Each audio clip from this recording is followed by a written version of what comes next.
Follow a journey sparked by survival. Enter hidden worlds forged by history.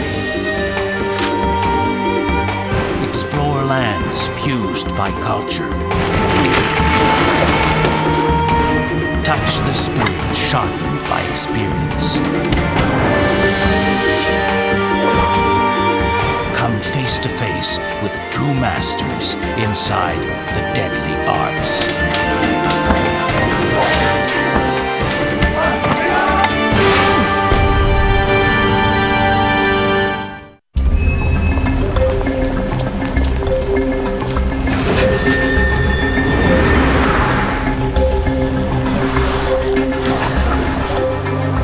Tokyo, Japan.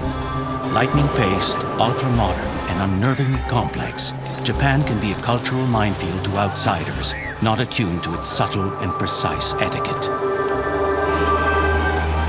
A martial artist with over 25 years of experience, Josette Normando has come to Japan to go to the core of Aikido at its birthplace. Created in the early 20th century, Aikido is a strictly defensive, empty-handed martial art. The Aikidoist can never attack because his art contains no attacking moves. Instead, the Aikidoist uses their attacker's strength and momentum against them. The harder they come, the harder they fall.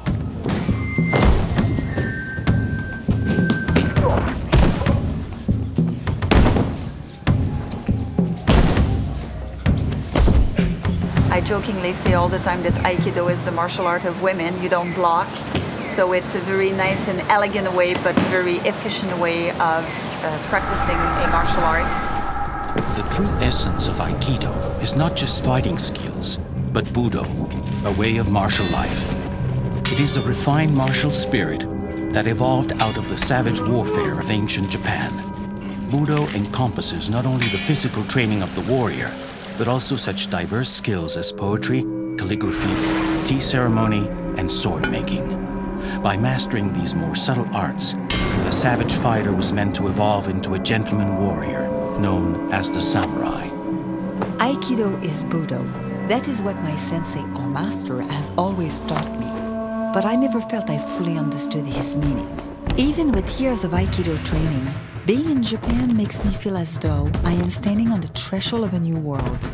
In addition to honing my fighting skills under Aikido's top masters, I hope to grasp the subtleties of the tea ceremony, calligraphy, and sword making.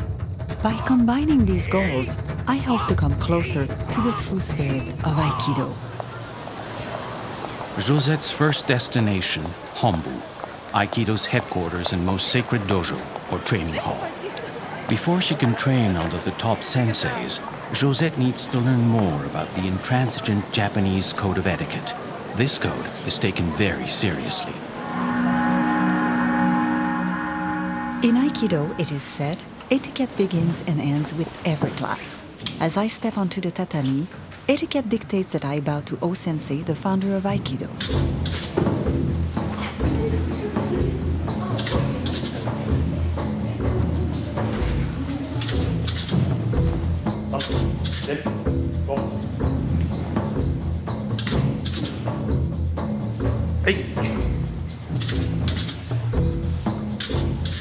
Every class begins with warm-ups.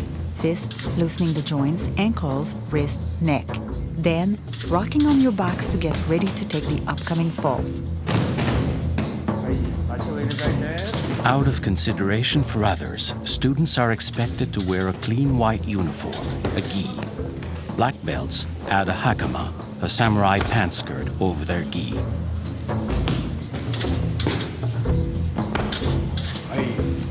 An Aikidoist needs a partner to practice. Respect is essential, since the attacker gives his body to the defender so that he can practice his technique. Students alternatively assume both roles, uke and nage, attacker and defender.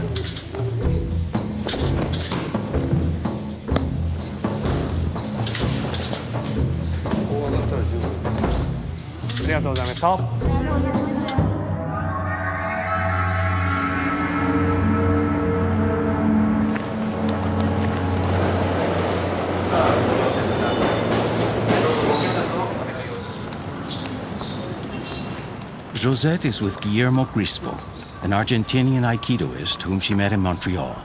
Guillermo started his martial arts training at the age of 5 and is traveling to dojos all over the world.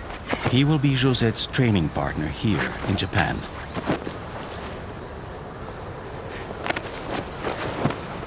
Josette and Guillermo start training with weapons in preparation for their meeting with strict Aikido master Saito Sensei. They're hoping to be accepted as live-in students, and they want to be ready for the highly disciplined dojo and the sensei's extreme military-style weapons training. O-sensei created Aikido as an empty-handed method of defending against sword attacks. Training with weapons helps the Aikidoist develop a keen sense of timing. The boken, a wooden sword, reproduces the weight and shape of the katana, the traditional Japanese sword.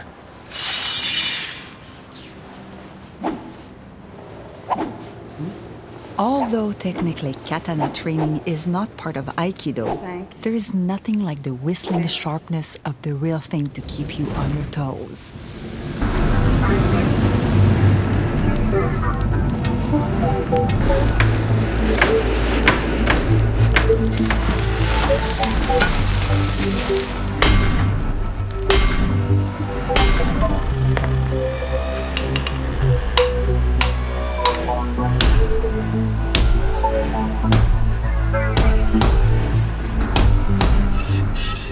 Descended from a family of craftsmen that goes back 10 generations, Yoshindo Yoshihara is one of Japan's last traditional sword makers. In ancient times, the art of sword making was considered Budo.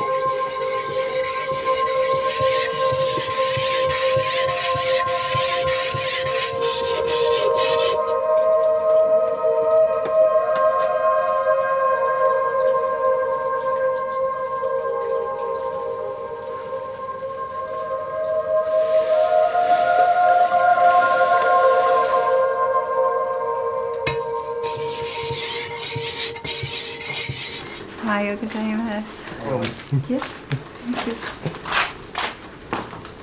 Hakama, like Aikido.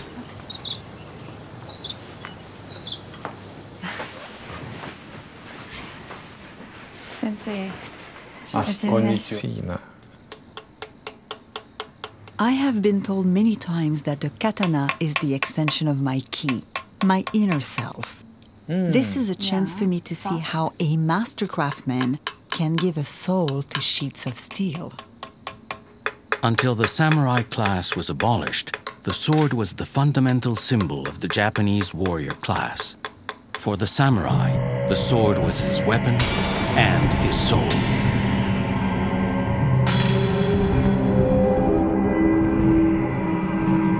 This pageant at Nikko Edomura features the story of the blind swordsman saving enslaved women from their captors.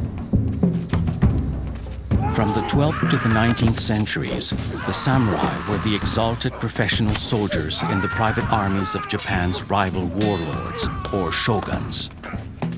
By the end of the 19th century, Japan had been united under the Emperor Meiji, and the samurai class was almost extinct, but the spirit of Budo lived on.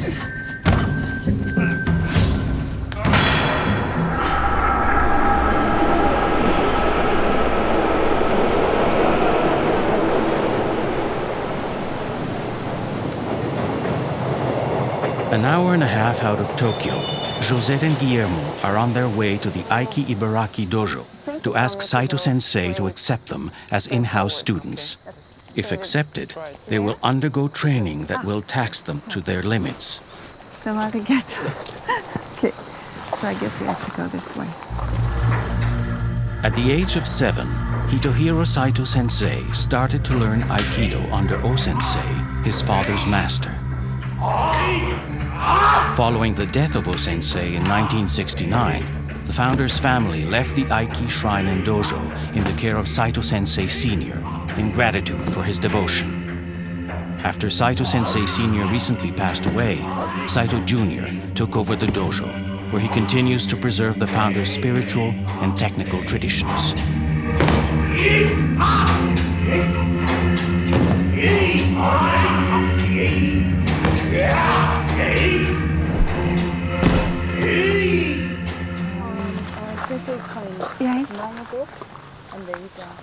If we are accepted as uchideshi, or living students, we'll be in for some serious training. Before we can proceed, the head uchideshi gives us a taste of how things work here. Students must strictly serve and obey the sensei at all times. I took a chance by coming here without a letter of introduction. I should have known better. Now the question is, will we get into this dojo, or is our journey over before it has truly begun?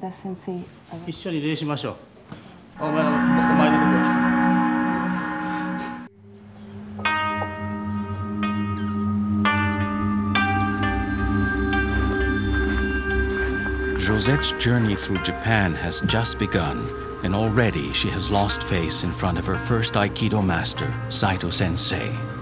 Now he may not accept her as an ushideshi or live-in student at his dojo. I didn't have a letter of introduction, but I decided to come anyway. My old sensei once waited for 3 weeks on the step of Hambu before being allowed by O-sensei as a uchideshi. I hope that won't happen to us here.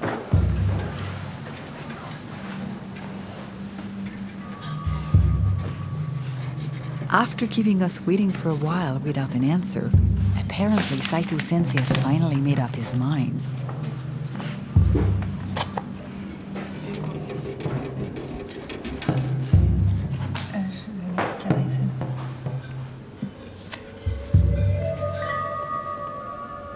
We sealed the deal with red ink.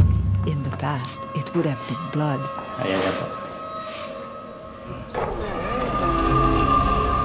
It's her first day, and by 6 a.m., Josette has already done an hour of chores. Now, she heads over to the first of many daily training sessions with Saito Sensei.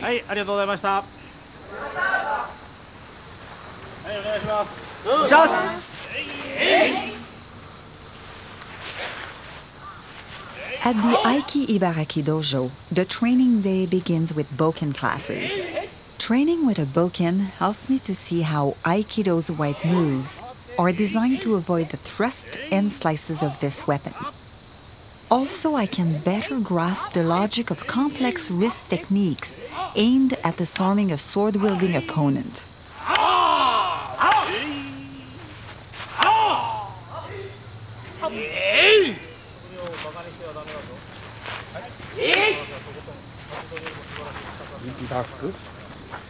In Aikido, you don't block, because against a sword-wielding opponent, you would lose your hand.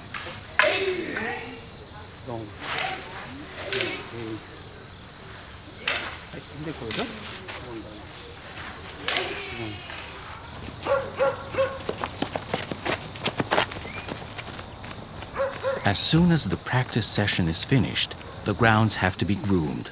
The students pick off dead leaves and rake each stone back into place to keep the front of the shrine arranged like a Zen garden. Here, there is even a precise, formal way to rake.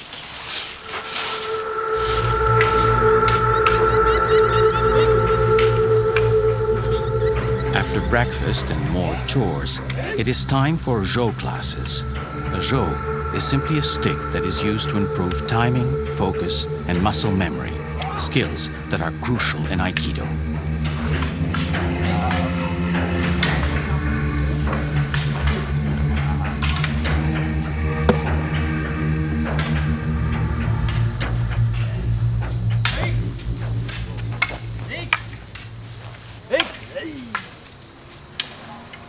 Saito Sensei has no patience for mistakes.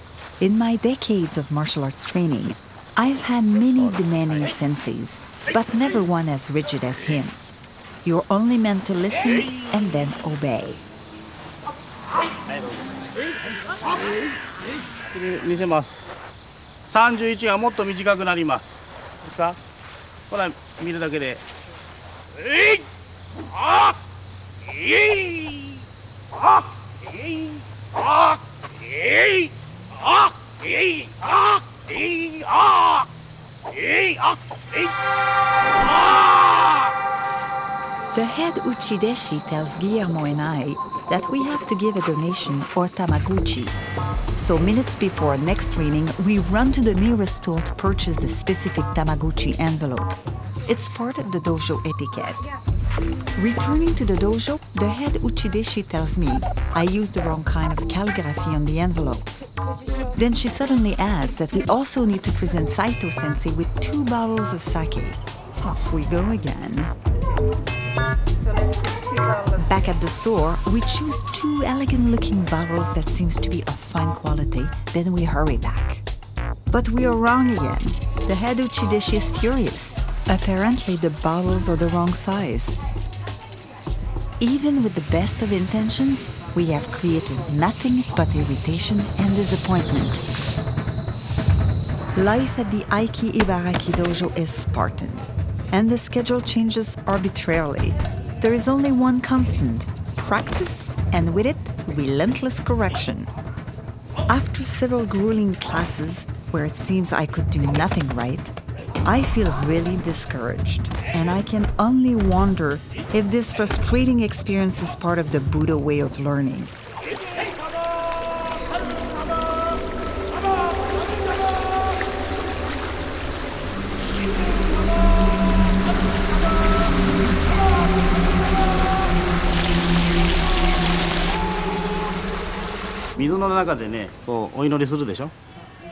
Out of the blue, Saito-sensei invites me to the waterfall where O-sensei went every day when visiting Iwama. In light of his usual cold and distant behavior, the sensei's offer is quite a surprise.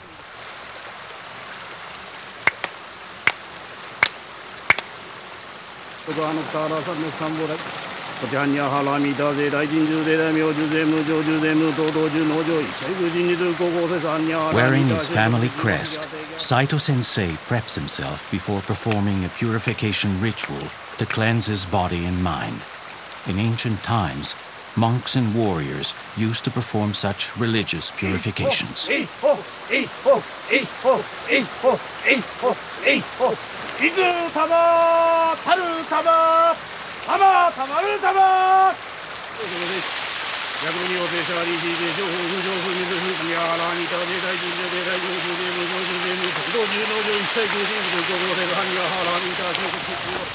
Once Saito-sensei is gone, Guillermo urges me to try the purification ceremony, but the spiritual side of the ritual makes me ill at ease, and I am afraid of making another face-losing mistake.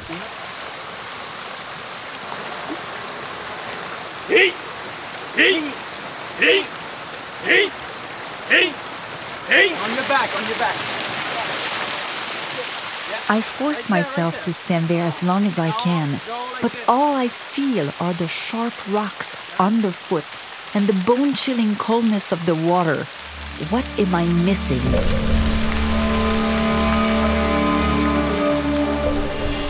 I feel I am farther than ever from grasping the true essence of Buddha.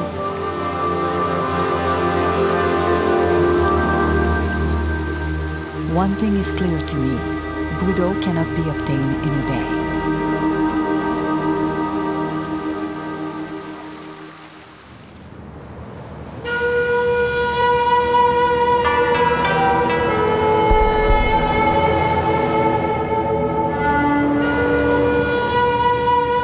Josette is at the Tokyo Narita airport waiting for the famous New York master Yamada Sensei, who has agreed to introduce her to the leader of the Aikido world. Through him, she's hoping to discover where modern Aikido is headed.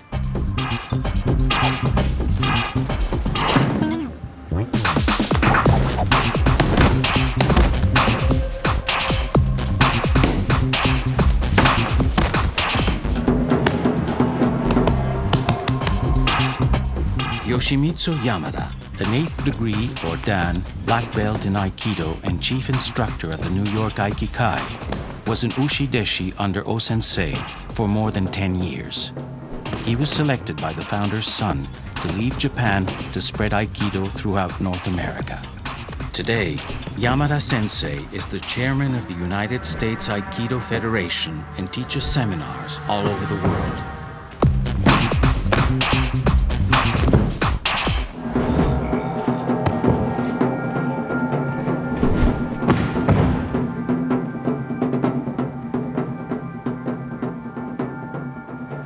to be arriving here. One plane has already arrived from New York, but there is no sign of Yamada-sensei, and Josette is feeling anxious. Let's make sure he's not out yet. I have been talking to Yamada-sensei for over 2 years about joining me on this journey. If we've missed his arrival, we are in a lot of trouble.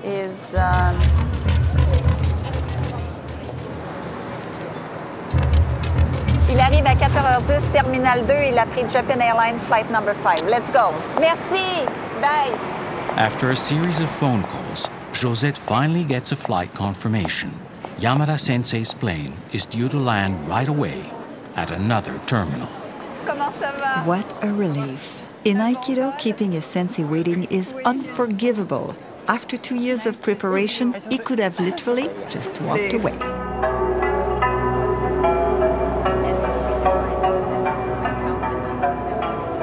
Although I have known Yamada-sensei for almost 30 years, I know there is a line that can be crossed. He is the master, I am the student, even more so here in Japan. Yamada-sensei has been invited to give a seminar at one of Tokyo's many Budokans, or martial arts sports centers. According to etiquette, his hosts line up outside to greet him.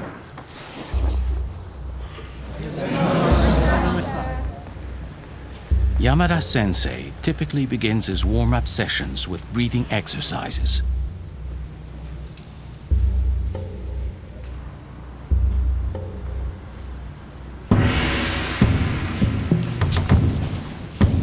There are no Aikido tournaments to challenge one's skills, so Aikidoists attend large seminars where they have a chance to practice with new partners.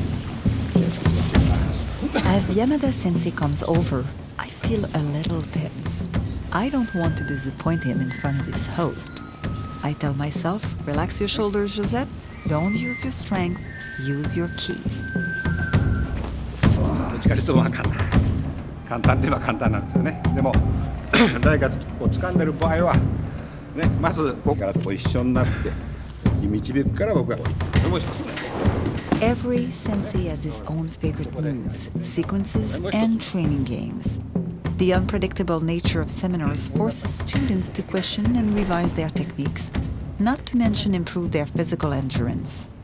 The seminars usually last a full weekend, fun but exhausting.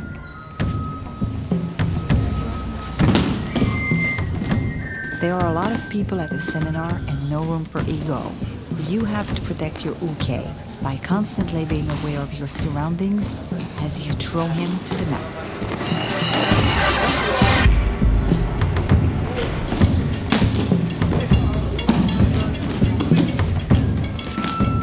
In Aikido, the two training partners fuse their ki, or energy, when doing a technique. The attacker's energy is transferred to the defender, who channels it back again. The combatants are two sides of the same coin, and not just two coins smashing against each other.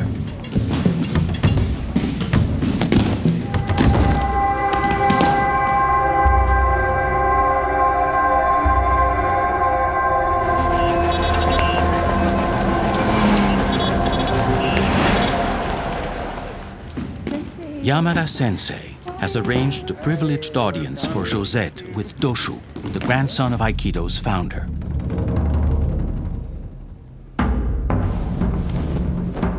Moriteru Ueshiba, the grandson of O-sensei, has been the general director of the Aikido World Headquarters at Hombu since 1986, when he took over from his father. At his father's passing in 1999, he was granted the hereditary title of Doshu, or leader, and became permanent chairman of the International Aikido Federation. Now in his 50s, Doshu works to preserve the founder's heritage, his teachings, and the spirit of Aikido.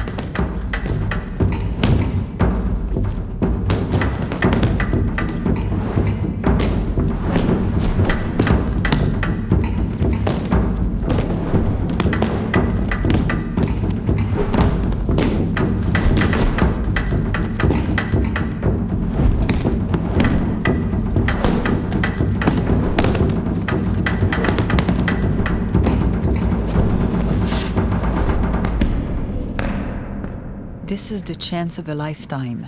I hope I know enough to ask the right questions. Dozo.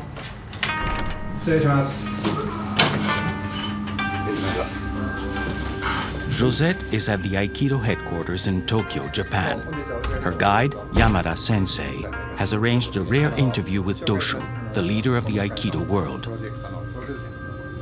I have a lot of questions for Doshu about Aikido's heritage and how it was passed down to him from his grandfather. Thank you so much. 私からもプレゼントがあります。いろいろ合気道の本ですので、どうぞ参考までに。英語でできてますから。まだいないですね。When I ask Doshu about O-sensei, he shows me several pictures of his grandfather. This is my bed. This is Tamura Sensei bed. Morihei Ueshiba's quest for the true spirit of the martial arts led him to create Aikido. He used his experience, knowledge, and vision to develop a unique art based on ki energy. Later respectfully given the name of O-sensei, or great teacher by his students, Aikido's founder saw his martial art as far more than just a fighting system. For O-sensei, the Aikidoist should aspire to be a gentleman warrior in the samurai tradition. Doshu believes in spreading Aikido worldwide, but has concerns that the tradition, quality, and essence of Aikido might get lost in the process. I feel uncertain of attaining the Budo spirit myself and wonder if some of its essence has already been lost in the translation.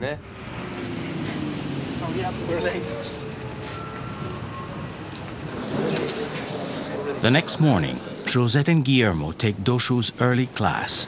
They are amazed to see that many of the vigorous Aikidoists present are well into their 80s.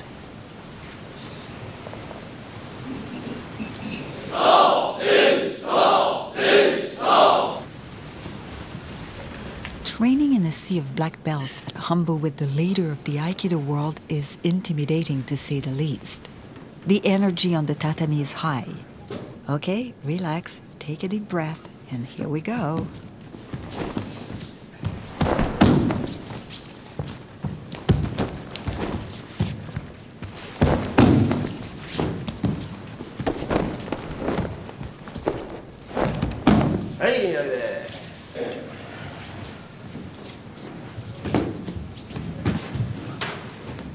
As I bow to the person in front of me, I realize he's one of Doshu's uchideshi, or live-in students. He'll be my partner for the class. Yes!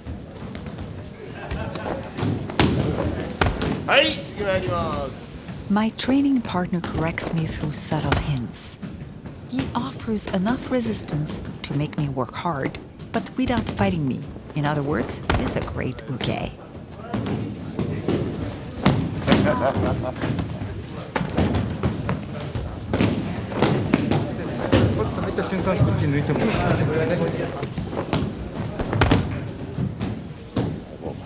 Doshu says that the energy radiated by a spinning top is the perfect example of stillness within movement.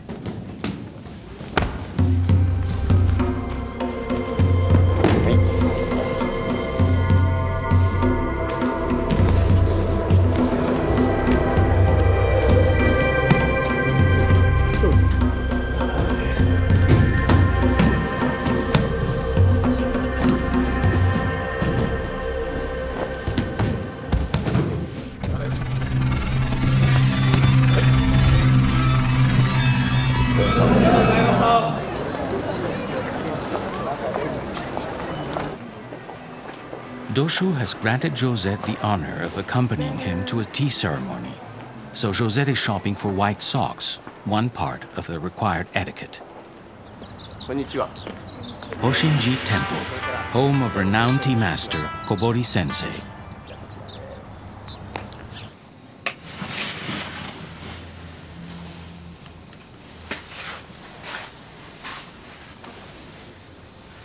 The gestures are precise, the act elegant and refined, and there is a great deal of pressure not to make a mistake. Not only for me, but for both masters as well. This is the first time that Doshu has faced his tea master since becoming head of the Aikido world. their teacher-student relationship no longer stands. In ancient times, the samurai saw the tea ceremony as an important step to attaining Budo. The attention to detail is a part of a way of life that seeks excellence in even the most ordinary tasks. The concept of tea-drinking rituals began with Zen monks in Japan in the 13th century. Tea kept the monks alert through long meditations. In the 16th century, there grew up a new approach to tea called wabi, meaning simplicity and absence of ornament. Besides wearing white socks, I had to bring a small purse containing a knife and several sheets of paper to receive the small almond cake and pick up its crumbs. The kit also includes a small fan to draw up symbolic boundaries between host and guest.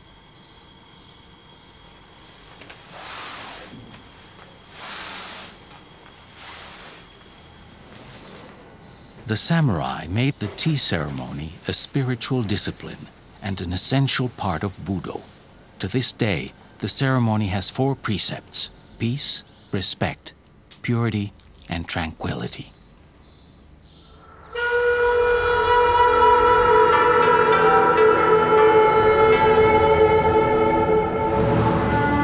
Yamada Sensei, Josette, and Guillermo leave Tokyo to pursue their pilgrimage to the Kumano Mountains, considered Japan's Holy Land, an area steeped in sacred meaning for the samurai and for O-sensei. Along the way, they hope to visit one of O-sensei's original disciples, the 10th Dan Hikitsushi Sensei, but they had been told he may be too ill to see them. Nevertheless, Josette is hoping that this pilgrimage to Aikido's spiritual roots will bring her closer to the true meaning of Budo. After an 8-hour stretch, Josette, Yamada Sensei, and Guillermo finally reach one of the most visited shrines in Japan, the Grand Shrine of Ise. This is their first stop on the way to the Kumano Mountains.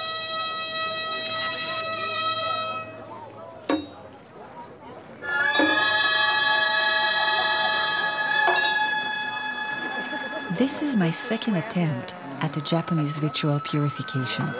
After my intense experience with Saito Sensei, it's reassuring to have Yamada Sensei to help me through the ritual.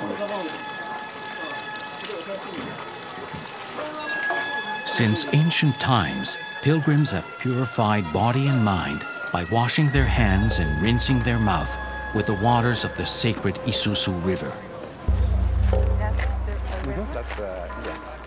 Yamada Sensei explains that the Ise shrine is systematically disassembled and rebuilt every 20 years on 2 alternative sites. This ensures that the carpentry skills will continue to be passed down through the generations.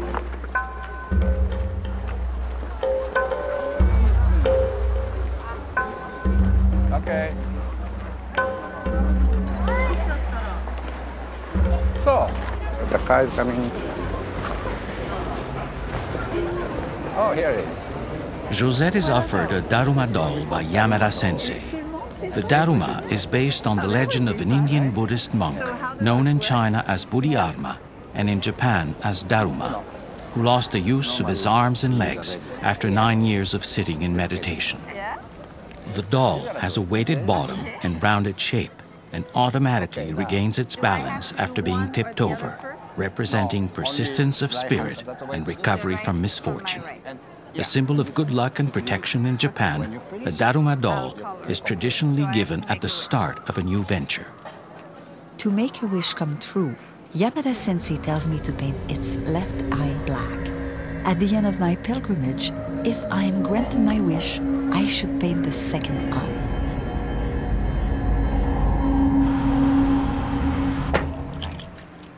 Josette and Yamada Sensei are on their way to Jingu to meet Hikitsushi Sensei, the old master of the Aiki Kumano Dojo, opened in 1952.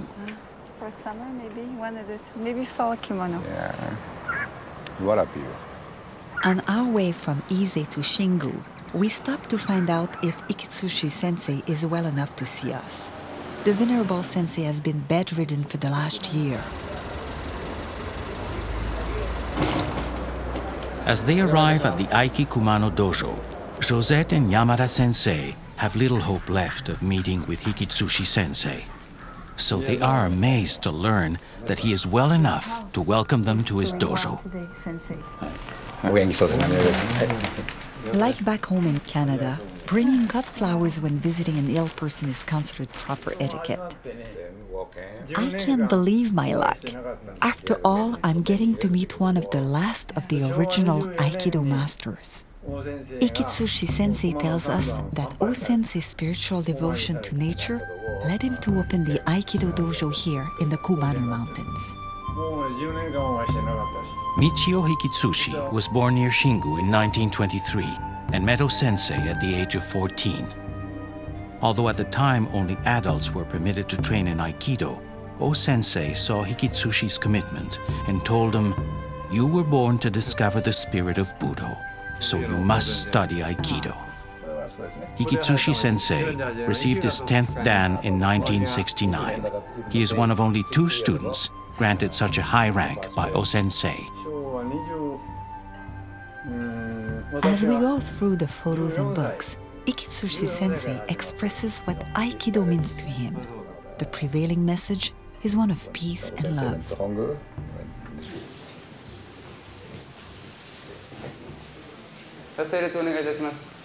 The students are stunned.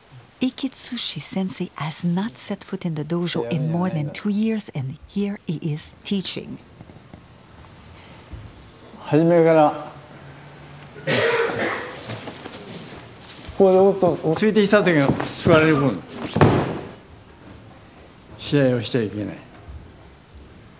パッ相手の手を取るのほらこっちからもうその瞬間始まる。ほらこれこっちからね自分では疲れるからもう相手を見ないように絶対にしなきゃいけない。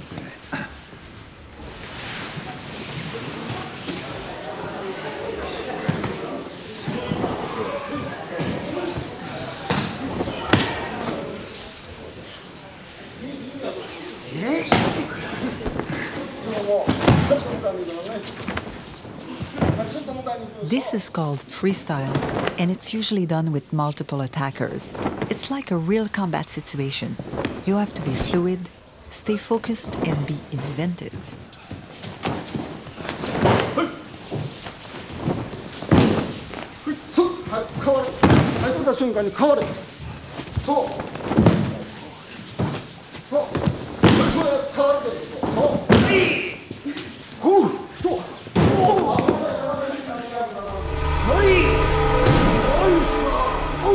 Watch out.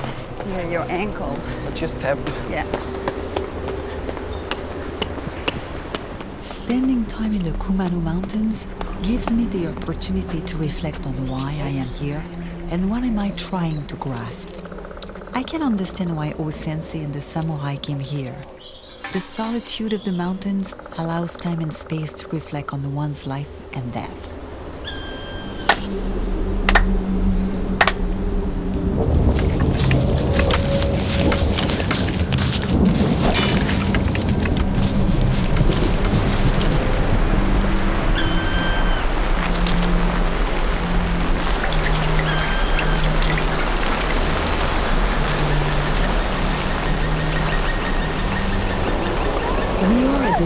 Falls, where samurai once performed their purification rituals. This place has an eerie feel, and the trees seem to float in the mountain mist. I can see why these rituals have long been forbidden here.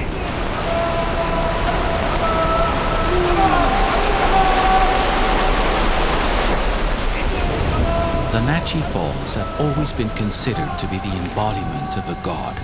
In past centuries, pilgrims and samurai worshipped the falls.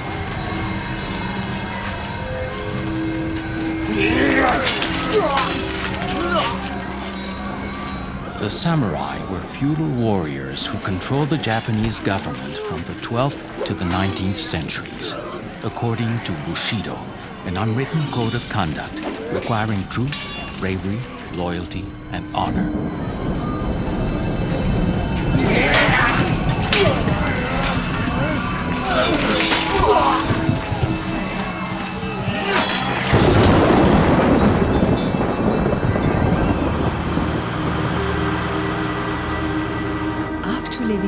waterfalls, we stop at the feet of the Kumano Mountains in Tanabe, O-sensei's birthplace and final resting place.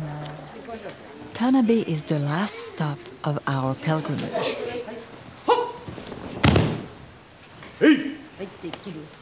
Gomita Sensei asks Yamada Sensei if he would grant her and her students the honor of teaching the class.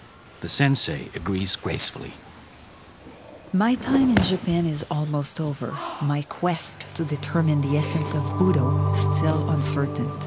Will I get any closer to my goal during the final days of my journey? Josette's pilgrimage in Japan is about to end. She is here on the grounds of the Kozanji Temple with Guillermo and Yamada Sensei to pay respects to a man who truly defined the martial art of Budo, so central to Aikido. O Sensei. As an Aikidoist, I feel like one of the founder's grandchildren. By coming to the temple grounds, we are observing an ancient Japanese tradition, visiting an ancestor tomb, part of the Japanese sense of duty towards the dead. It is a fitting place for O-sensei, a man who believed deeply in peace and harmony.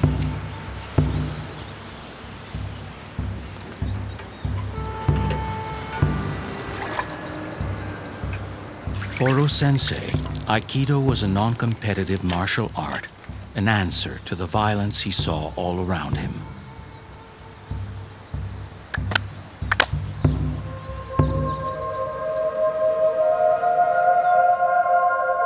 This is a tape of O-sensei. The first time I saw this, I was a young Aikidoist. I never forgot this old man throwing down a series of opponents like it was nothing, hardly even moving. Some 30 years later, the sight still inspires me.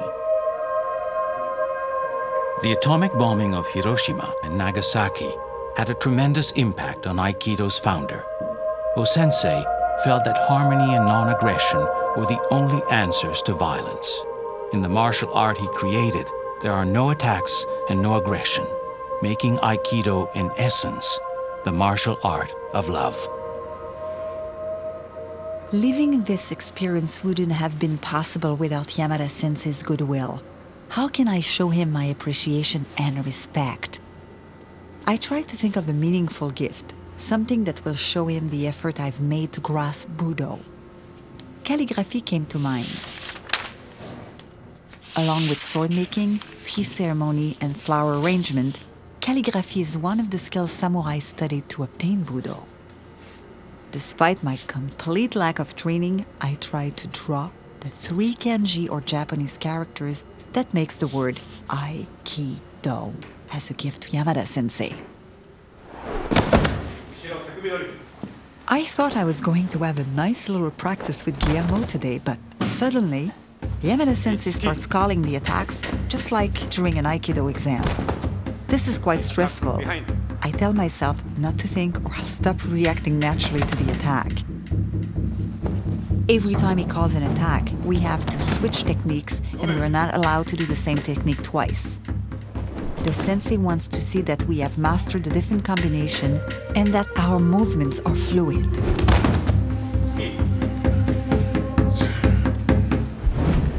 I'm starting to learn a little about Japan from your teaching.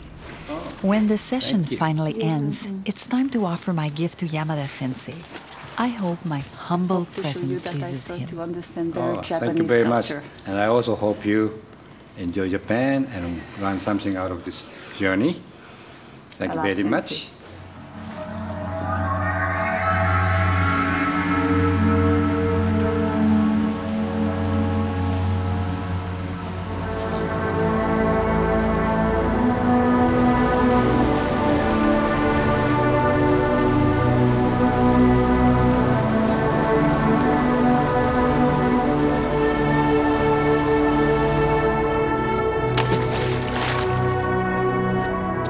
In the aftermath of great destruction and suffering, Aikido was born out of a need for peace and harmony.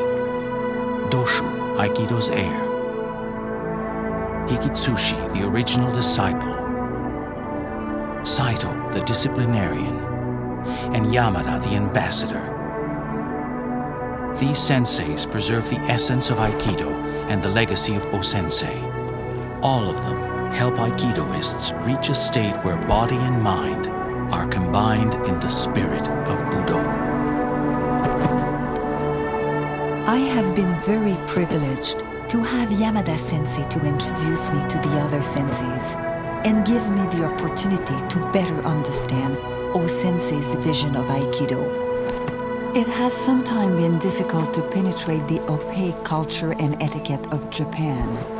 The reality is, I am not Japanese and will never be. Therefore, I need to find the path to Budo in my own way, through my own culture, much as these masters have found the true spirit of Aikido through theirs. My goal as a martial artist is to transcend the daily dimensions of life to gain what the masters gain, a touch of invincibility.